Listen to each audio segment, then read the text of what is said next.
हे friends, मैं Lakshmi LPS academy journey to excellence में आपका बहुत स्वागत करती हूँ। आज हम लोग पढ़ेंगे वैदिक काल, वैदिक युग। बहुत ज्यादा इंपॉर्टेंट है। देखिए, हमने इससे पहले जो कंप्लीट किया है वीडियो, वो किया है सिंधु घाटी सभ्यता से संबंधित था, ठीक है। और इतना ज्यादा इंपॉर्टेंट है। सिंधु घाटी सभ्यता की अगर बात करें 2350 से 1750 बीसी तक, फिर उसके बाद 1500 तक, मतलब 1500 बीसी आते आते भारतीय उपमहाद्वीप से उसका लोप हो गया सिंधु घाटी सभ्यता का। उसी जगह पे सिंधु घाटी सभ्यता के लोग जहाँ पे थे, उसी जगह पे मतलब सप्त सैंधो प्रदेश जो है, वहीं पर ही एक नई संस्कृति, एक नई जीवन शैली ने जन्म लिया। नई जीवन शैली की उत्पत्ति होती है जिसको नाम देते हैं वैदिक, है ना। और ये जो उत्पत्ति होती है, इसको फिर से हम दो भागों में बांटते हैं, वो अलग बात है। ये जो नई संस्कृति आई, नई जीवन शैली आई, ये उन लोगों से बिल्कुल, जगह जरूर सेम थी लेकिन इनकी जीवन शैली हड़प्पाइयों से बिल्कुल भी मेल नहीं खाती थी। देखिए, हड़प्पा के लोग क्या थी, नगरीय सभ्यता थी, लेकिन ये जो वैदिक युग है, ये क्या होगा, ग्रामीण होगा। उनकी जानकारी मिलती है, हड़प्पाइयों की जानकारी हमें उत्खनन से मिलती है, लेकिन इनकी जानकारी हमें वेदों से मिलती है। सोर्स क्या है, वेद है ना। और चलिए फिर स्टार्ट करते हैं। इंट्रोडक्शन था, ओके। अगर हम बात करते हैं कि वैदिक युग की, तो 1500 से ये स्टार्ट हो जाता है, क्योंकि 1500 आते आते एकदम ही लोप हो जाता है सिंधु घाटी सभ्यता का, ठीक है, भारतीय उपमहाद्वीप से। मैंने बोला कि दो भागों में से बांटते हैं, एक होता है वैदिक युग, एक होता है उत्तर वैदिक युग। वैदिक युग की अगर बात करें, तो वैदिक काल की अगर हम बात करें, तो वैदिक काल 1500 से 1000 आता है, जिसको हम ऋग्वैदिक भी बोल सकते हैं। ऋग्वैदिक काल, इसकी पूरी जानकारी हमें ऋग्वेद से मिलती है, इसे ऋग्वैदिक काल कहते हैं।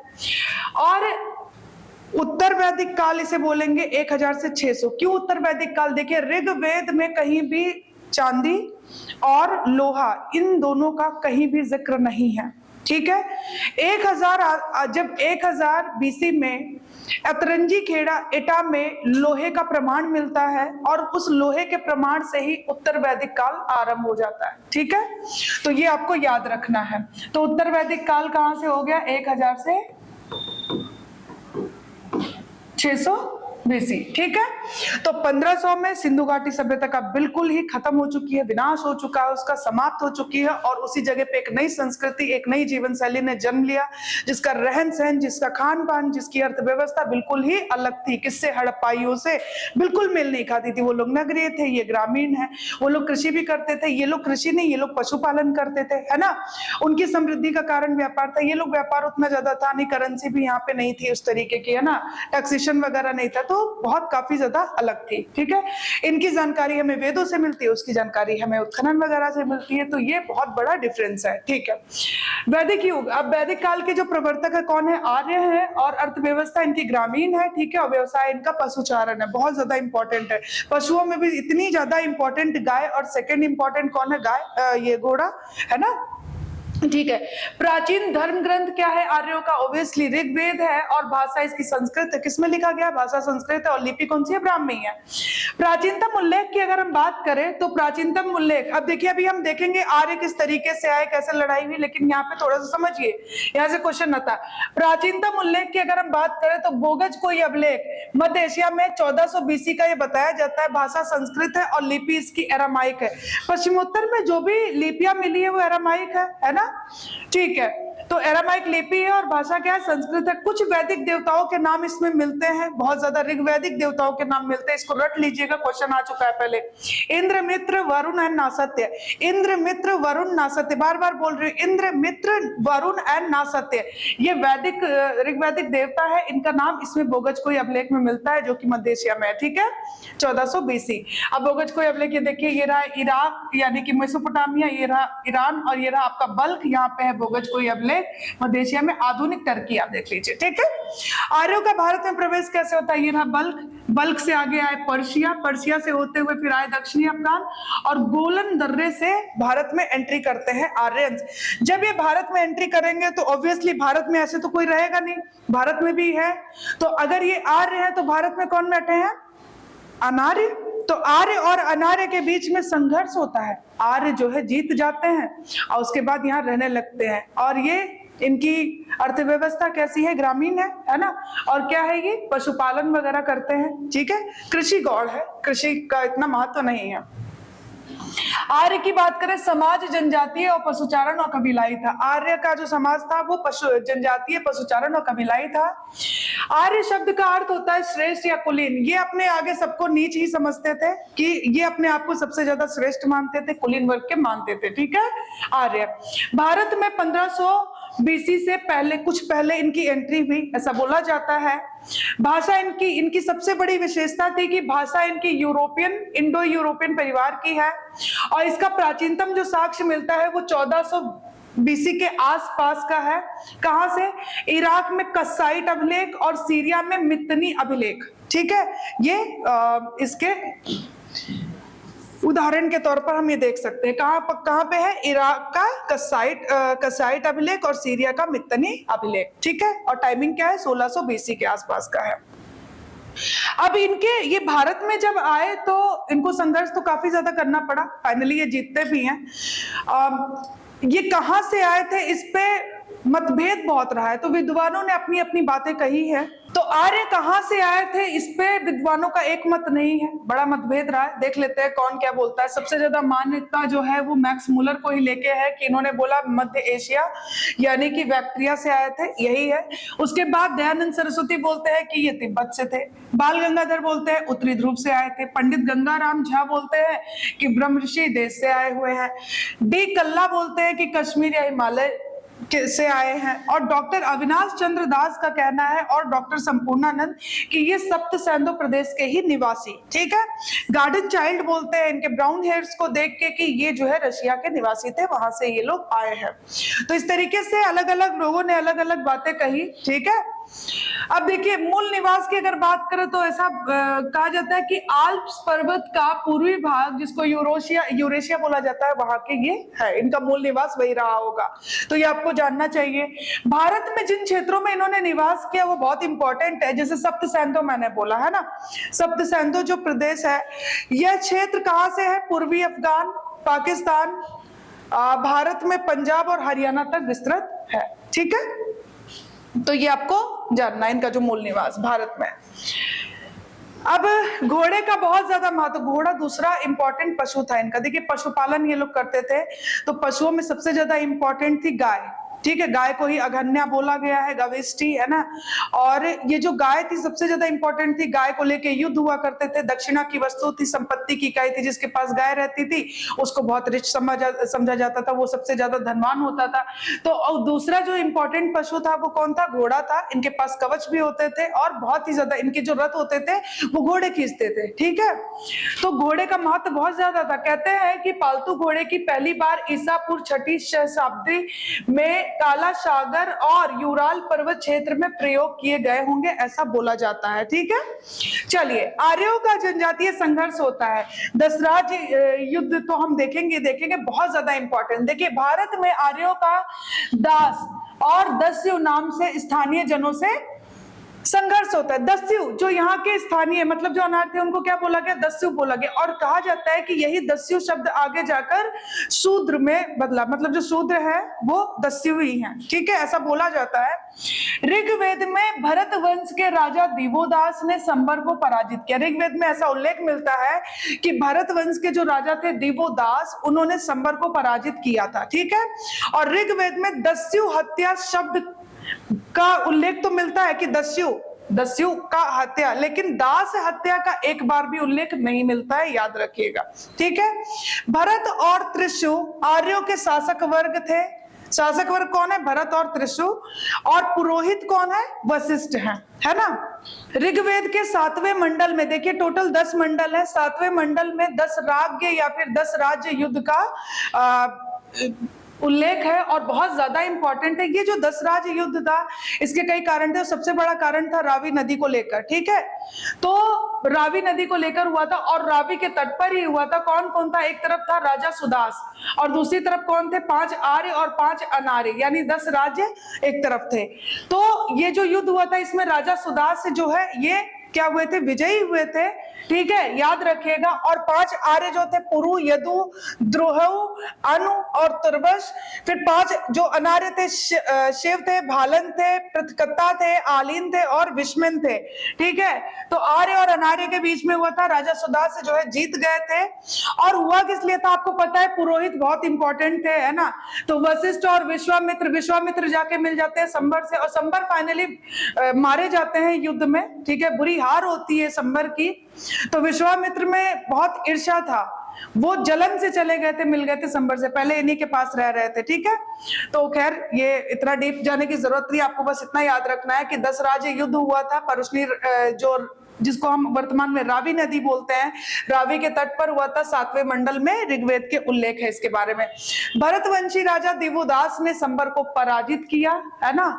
और याद रखिएगा कि पुरु जनजाति ने अपना राजा खो दिया, बिल्कुल, अब वो रहे नहीं, है ना, इस युद्ध में वो खो दिया अपना राजा। भरत रावी के पूर्व की ओर, अब ये जो भरतवंशी है किधर हुए, रावी के पूर्व और आगे बढ़े, आधुनिक कुरुक्षेत्र में ये आकर बस गए। ठीक है, अभी का जो कुरुक्षेत्र है। आगे जाकर भरत जनजाति, अब देखिए भरत जनजाति क्या हुई, आगे जाके पुरु में विलय हो गई। तो भरत और पुरु में विलय हुआ, और नाम क्या नाम हुआ, कुरु जनजाति। एक और युद्ध इससे जुड़ा हुआ है, महाभारत, महान युद्ध, है ना।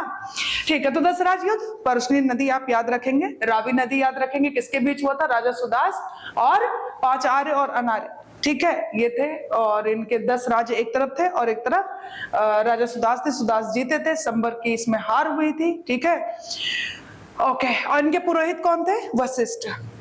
ओके, विश्वामित्र ने गायत्री मंत्र की रचना की है, गायत्री मंत्र, 3रा मंडल जो है ये क्या कहते हैं, ऋग्वेद का, है ना। चलिए, पशुपालन का महत्व, अब पशुपालन का महत्व है, इनकी विशेषताएं क्या है आर्यों की, युद्धरत और पशुपालन, है ना। पशुपालन का बहुत महत्व है। 176 बार गाय, अब देखिए इनकी सबसे महत्वपूर्ण जो वस्तु है बोल लीजिए तो वो है गाय। ऋग्वेद में 176 बार इसका उल्लेख हुआ है। दक्षिणा में यूज किया जाता था गाय का। अघन्या शब्द का यूज हुआ है, और संपत्ति की इकाई है कौन, गाय। फिर उसके बाद गविष्ठी शब्द का यूज हुआ है, और युद्ध किसके लिए किए जाते थे, गाय के लिए किए जाते थे, अघन्या। ठीक है, शब्द का यूज किसके लिए हुआ है, गाय के लिए हुआ है। घोड़ा दूसरा महत्वपूर्ण पशु था। पड़ी शब्द का यूज हुआ है, देखिए पड़ी शब्द का यूज होता है एक तो व्यापारी के लिए, और दूसरा होता है जो गाय की चोरी वगैरह करते थे। ठीक है, बेकनाट कौन होता था, बेकनाट सूदखोर को बोला जाता था, ये याद रखिएगा। ठीक है, फिर उसके बाद बाघ और हाथी, बाघ और हाथी का कोई उल्लेख नहीं मिलता है, ये आपको याद रखना। जैसे मैंने बोला ऋग्वेद में चांदी और लोहा इसका मतलब उल्लेख नहीं मिलता है, तो इसी तरीके से बाघ और हाथी भी आप दिमाग में रखेंगे। ठीक है, ऋग्वैदिक काल में आप भौतिक जीवन पर आ जाते हैं। भौतिक जीवन कैसा था, अलौकिक जीवन कैसा था, देखिए लोहा चांदी नहीं उल्लेख मिलेगा। मुद्रा, अगर करेंसी ही नहीं है तो क्या टैक्सेशन होगा, करारोपण होगा, नहीं होगा, इंपॉर्टेंट। बलि की अगर बात करें तो वो राजा को जरूरी कंपलसरी नहीं था, आप स्वेच्छा से जाके बलि दे सकते हो, यानी टैक्स दे सकते हो। ठीक है, कृषि गॉड है, बिल्कुल पशुपालन का महत्व है। केवल 24 श्लोक ही मिलेंगे कृषि से संबंधित।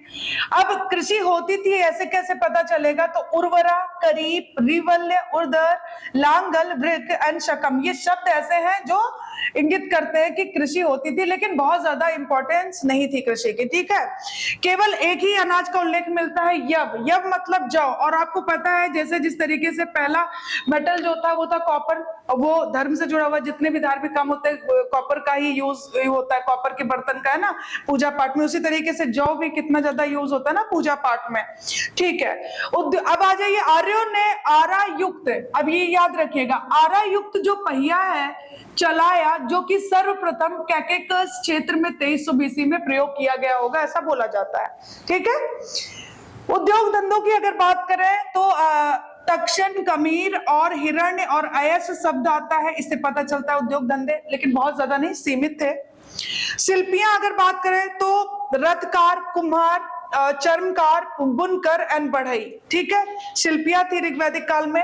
व्यापार वस्तु विनिमय, देखो करेंसी थी नहीं, तो एक वस्तु को देके दूसरी वस्तु ले सकते हैं। जैसे किसी के पास मैं बोलूं कि गेहूं है और किसी के पास चावल है, तो अगर किसी को चावल खाना है तो उसने गेहूं दे दिया और आपने चावल ले लिया। तो इस तरीके से मतलब एक्सचेंज करके वस्तु विनिमय प्रणाली से, बार्टर सिस्टम जिसको बोलते हैं। और लेन देन में याद रखिएगा कि गाय का यूज होता था, ठीक है, ये बहुत ज्यादा इंपॉर्टेंट है, लेन देन में गाय का यूज होता था। ओके, हरियाणा में भगवानपुरा और पंजाब में 3 स्थलों की खुदाई हुई है और ये बोला जाता है कि ये ऋग्वैदिक कालीन स्थल है, ठीक है। और यहां से मिला क्या है, PGW, ठीक है, चित्रित धूसर मृदुभांड मिले हैं। धूसर मतलब ग्रे कलर के, ठीक है, और पेंटेड है, चित्र बने हुए हैं। 1600 से 1000 BC के इनका काल बताया जा रहा है। तो ऋग्वैदिक काल क्या है, 1500 से 1000, ठीक है। कबीलों के आधार पर संस्थाएं भी कुछ थी, जैसे सभा, समिति, है ना, विदत। तो याद रखिएगा, सभा और समिति, अथर्ववेद में ऐसा बोला जाता है कि सभा और समिति प्रजापति की पुत्रियां थी और इतनी इंपॉर्टेंट ये संस्थाएं हैं। अगर हम बात करें सभा की तो 8 बार इसका उल्लेख मिलता है। आम सभा थी, राजा का चुनाव ये करती थी, याद रखिएगा, सभा। समिति की बात करें, इसका अध्यक्ष ईशान होता था और 9 बार इसका उल्लेख हुआ है। जनसाधारण की सभा थी, मतलब इसमें सब लोग भाग ले सकते थे, ठीक है, जनसाधारण नाम ही आ गया। विदत की बात करें, सबसे प्राचीन संस्था है और विदत एक प्रकार का मिलिट्री संगठन हुआ करता था। तो ये इतना इंपॉर्टेंट है कि आप खुद ही देख पा रहे हो, ठीक है। इसको आपको नोट्स जरूर बनाते रहना, नोट्स ही काम में आएंगे। जो आप लिख लोगे वो आपका अपना हो जाएगा। प्रशासन में राजा की सहायता के लिए अधिकारी बहुत ज्यादा महत्वपूर्ण होते थे, उनमें भी पुरोहित। अब आप देख लो, विश्वामित्र और वशिष्ठ, है ना, मतलब वशिष्ठ की इंपॉर्टेंस देख के विश्वामित्र को हुई ईर्ष्या और वो जाके मिले संबर से, हुआ क्या, विनाश, है ना। सबको इकट्ठा भी किया, जीत किसकी हुई, सुदास की, है ना। उनको अपने प्राण खोने पड़े, संबर को। पुरोहित की बात करें तो ऋग्वैदिक काल में विश्वामित्र और वशिष्ठ लिखा ही है, ठीक है, और पुरोहित का बड़ा बोलबाला था। चलिए आगे बढ़ते हैं। ग्राम की अगर हम बात करें, प्रमुख था ग्राम का ग्रामणी, और विष की बात करें तो विषपति था इनका प्रमुख। 170 बार विष का उल्लेख मिलता है ऋग्वेद में। विष को लड़ाई के उद्देश्य से ग्राम नामक टोलियों में बांटा गया था। जब भी राजा लड़ाई वगैरह करने जाते थे तो इन टोलियों को इकट्ठा करके लेके जाते थे। वैश्य का जो वैश्य वर्ण जो है ना, उसका उदय इसी विष या कबीलाई जनसमूह से माना जाता है, ठीक है। फिर देखिए, जन शब्द की बात करते हैं तो ऋग्वेद में 275 बार जन शब्द का प्रयोग हुआ है। जन यानी कबीला, और इसका जो हेड होता था जनपति या राजन कहलाता था। कुल की अगर बात करें, कुलप, है ना, हेड कौन था, कुलप, ठीक है। समाज की अगर बात करें तो पितृसत्तात्मक समाज था। आप लोग सत्तात्मक समाज है, इतना पता भी चलता है। जैसे आपको अगर बात करूं तो पुत्रों की प्राप्ति के लिए देवताओं की आराधना की गई है, लेकिन पुत्री की प्राप्ति के लिए ऐसे कोई भी पूजा पाठ नहीं किया गया, आराधना नहीं की गई है। पशु की कामना के लिए भी की गई, लेकिन पुत्री की कामना के लिए कहीं भी ऐसा नहीं मिलता है, ठीक है। स्त्रियों की स्थिति बहुत अच्छी थी, वर चुन सकती थी, ठीक है, वर चुनाव करती थी, सभा समिति में भाग भी लेती थी और धार्मिक समारोह में भी जाती थी। पर्दा प्रथा नहीं था। और ऋग्वैदिक पीरियड में देखिए, बहुपति प्रथा का कुछ संकेत मिलता है। जैसे अगर बोले मरुतों ने रोदसी को मिलकर भोगा, ठीक है, ये आपने देखा। सूर्य की जो पुत्री थी सूर्या थी, वो 2 भाइयों के साथ रहती थी, है ना, जो अश्विन भाई थे उनके साथ रहती थी। तो बहुपति प्रथा था, ऐसा कुछ संकेत मिलता है यहाँ पे, ठीक है। और स्त्रियों की स्थिति अच्छी थी। नियोग प्रथा, विधवा विवाह, ये था उस वक्त। और बाल विवाह का कोई उल्लेख नहीं है। शादी की जो एज थी वो थी 16 वर्ष, ठीक है। वर्ण शब्द का अर्थ रंग के रूप में किया गया है, ना कि जाति के रूप में, ये याद रखिएगा। नियोग प्रथा क्या होता है, अगर किसी का पति नपुंसक हो गया या बीमार है या फिर रोगग्रस्त है, नपुंसक है, या फिर पति की मृत्यु हो गई है और ऐसी स्त्री के पास कोई संतान नहीं है, मतलब पुत्र, तो ऐसी स्त्री का जो है वो ऐसे संबंध होता था, मतलब लोगों से, सब जो उनके सगे संबंधी होते थे, ऐसा कोई उनसे संबंध मतलब स्थापित करवाया जाता था जब तक एक पुत्र की प्राप्ति ना हो जाए। और ऐसे पुत्र को जो प्राप्त होता था, उत्पन्न होता था, ऐसे पुत्र का नाम होता था क्षेत्रज। ये भी याद रखिएगा, क्षेत्रज, ठीक है। इस प्रथा से, नियोग प्रथा से उत्पन्न संतान को क्षेत्रज बोला जाता था।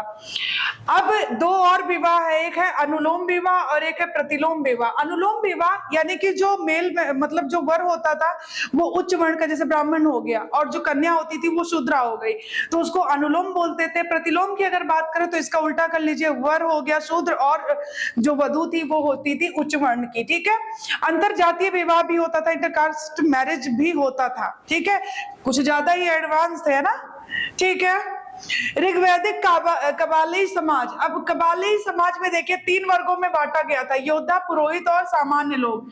योद्धा थे, पुरोहित थे और सामान्य। जो चौथा वर्ण मिलता है 10वां मंडल आप देखोगे पुरुष सूक्ता, पुरुष सूक्त में ही आपको मिलेगा ना शूद्रा, जैसे ब्राह्मण, क्षत्रिय, वैश्यों की उत्पत्ति और पैरों से हुई है शूद्रों की उत्पत्ति। चौथा वर्ग वहीं पे मिलेगा।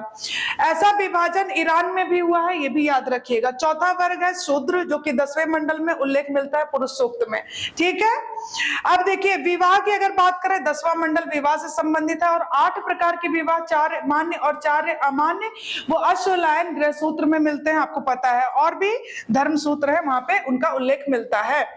स्त्रियों की शिक्षा की बात करें, पुरुषों के समान ही स्त्रियों को भी शिक्षा ग्रहण करने की बिल्कुल इजाजत थी। और घोषा, अपाला, लोपामुद्रा, विश्वावरा, ये ऋषि कन्याएं हैं, इन्होंने वेद मंत्रों की रचना की। याद रखिएगा, घोषा, अपाला, लोपामुद्रा और विश्वावरा। लोपामुद्रा कितना प्यारा नाम है ना। चलिए, ब्रह्मवादिनी किसको बोलते थे? जो कभी भी व्यवहार ना करे, पूरी जिंदगी केवल अध्ययन और अध्यापन करे, तो ऐसी स्त्री को ब्रह्मवादिनी बोलते थे, ये भी याद रखेंगे आप लोग। अब 10 मंडल की बात करें, 2 से 9 ऋषि परिवार से जुड़े हुए हैं, बहुत ज्यादा इंपॉर्टेंट है। देखिए मंडल की अगर हम बात करते हैं, इधर है मंडल और इधर है दृष्टा।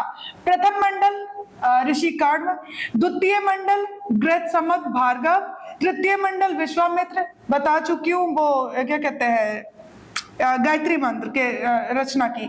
चतुर्था की बात करूं तो ये वामदेव, पंचम की बात करूं ऋषि अत्रि, षष्टम की बात करूं भारद्वाज, सप्तम की बात करूं वशिष्ठ, अष्टम की बात करूं अगर तो कण्व, एंड नवम की बात करूं सोम या सुश्रुत। ठीक है, एक पूरा मंडल सोम को समर्पित है। सोम कौन थे? वनस्पति के देवता थे, उल्लास के देवता थे, है ना। अब और याद रखिएगा जरा, ऋग्वैदिक काल में और आधुनिक काल में देखो, नदियों की अगर बात करें, कई जगह मिलेगा 40 नदियों का उल्लेख है, 40 से भी अधिक, कुछ जगह लिखा मिलेगा कि 25 नदियों का उल्लेख मिलता है ऋग्वैदिक नदियों का। खैर, यहां से क्वेश्चन आते हैं, हमें इस पे ध्यान देना है। ये है ऋग्वैदिक नाम, ये है ऋग्वैदिक नाम, ये है आधुनिक नाम। हिरण्ययी, सिंधु नदी, सिंधु नदी का बार बार उल्लेख आया है, ये साथ में जानते चलिए। वितस्ता, अभी हम झेलम बोलते हैं इसे। अस्किनी, अभी वर्तमान में हम चेनाब बोलते हैं। परुष्णी, हम रावी बोलते हैं, अभी इसी के तट पर ये हुआ था युद्ध, दशराज युद्ध, है ना, संबर एंड सुदास। ओके, विपाशा, एक सेकेंड, थोड़ा सा गलत हुआ है, आई एम सॉरी, विपाशा, ठीक है, विपाशा, व्यास, सतुद्री, सतलज, सरस्वती, हकरा या नदी तमा। सबसे पवित्र नदी आपकी सरस्वती है। एक चीज और याद रखिएगा कि गंगा का सिर्फ एक बार उल्लेख मिला, वो भी काशी की वजह से। 3 बार यमुना का उल्लेख मिलता है, सिंधु का बार बार उल्लेख मिलता है, और सबसे पवित्र नदी आपकी सरस्वती है, नदी तमा बोलते हैं। ओके, चलिए, ये लिखा हुआ है, बोल दिया। खैर, अफगानिस्तान की भी अब याद रखिएगा, कुबा को अभी हम क्या बोलते हैं? काबुल, एंड क्रुम को बोलते हैं कुर्रम, गोमती को गोमल, एंड सुवास्तु को स्वात। तो ये भी याद रखिएगा, बहुत ज्यादा इंपॉर्टेंट है। धार्मिक जीवन पे अब आ जाते हैं। देखिए सभी देवताएं, अब यहाँ पे देखिए आप, कोई ऐसी पिक नहीं है मतलब कि कोई मूर्ति बना रखा है, ये प्रकृति को ही, यानी कि प्राकृतिक शक्तियों को ही प्रतीक के रूप में पूजते थे, आराधना करते थे। ठीक है, तो सभी देवता प्राकृतिक शक्तियों के ही प्रतीक है, जैसे सूर्य हो गया, अग्नि हो गया, है ना, पृथ्वी हो गई, तो इस तरीके से। तो देखिए सूर्य, अग्नि, वरुण एंड मरुण एग्जाम्पल के तौर पर। अब अग्नि की अगर बात करें तो पहला मंत्र जो होती है, पहली जो आहुति होती है अग्नि की, ये क्या करती थी कि मध्यस्थता का काम कर रही है ना, पुरुष और भगवान मतलब ईश्वर के बीच में। वरुण की बात करें, ऋतस से गोपा बोला गया। ईरानी ग्रंथ है एक, जद अवस्था में इसको बोला गया है अहुर मजदा। नैतिक नियमों का संरक्षक है, वरुण। मरुत की बात करें, आंधी तूफान के देवता, है ना, आंधी तूफान के देवता। इनको जो ऋग्वैदिक देवता है, इनको 33 बताए गए, जिनको 3 भागों में बांटा गया है। तो संख्या कितनी है? 33 है। ऋग्वैदिक कार्यों ने इसे 33 संख्या और 3 भाग में बांट दिया है। आकाश, अंतरिक्ष और पृथ्वी। आकाश, अंतरिक्ष और पृथ्वी। आकाश की बात करें तो ध्रुव, ध्रुव सबसे प्राचीनतम देवता है, आपको याद रखना है। सूर्य, वरुण, मित्र, विष्णु, उषा, अश्विन, सविता एंड अदिति। ठीक है, सविता को ये गायत्री मंत्र समर्पित है। ठीक है, अंतरिक्ष में कौन से आते हैं? इंद्र, सबसे इंपॉर्टेंट, 250, 1028 सूक्ता में 250 इन्हीं को है समर्पित। ठीक है, इंद्र को। वायु, मरुत, रुद्र।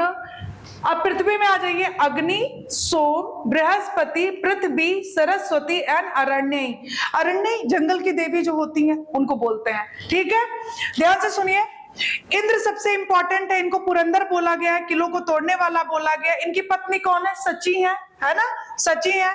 वायु, मरुत आंधी तूफान के देवता है। रुद्र, ये क्रोधी अवतार बताया गया है, ठीक है, शिव का। अग्नि सबसे इंपॉर्टेंट है, पहला आहुति इन्हीं को है। सोम उल्लास का देवता है, पूरा मंडल एक इनको समर्पित है। बृहस्पति यज्ञ देवता है। फिर आज अरण्य, ये क्या है?